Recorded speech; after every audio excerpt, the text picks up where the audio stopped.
Most event medical companies will handle all their own logistics on site in terms of supplies and equipment.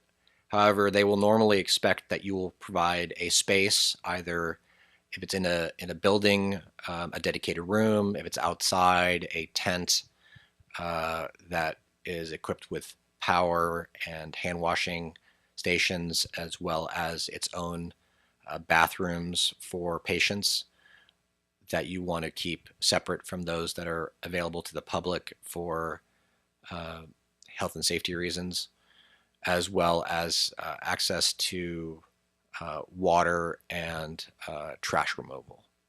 A common question that is given to emergency managers is, what are some of the most common injuries that might be experienced on site?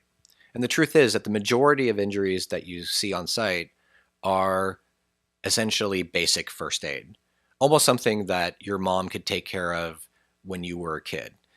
Band-aids and uh, medicines for headaches and other minor ailments such as that.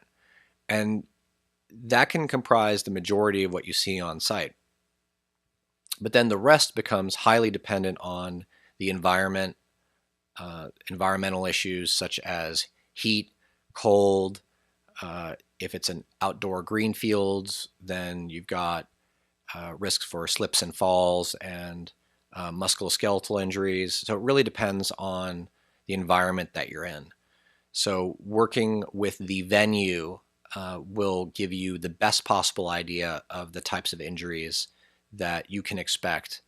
And it's always good to make sure that your medical provider is already familiar with the venue and the risk associated with the venue.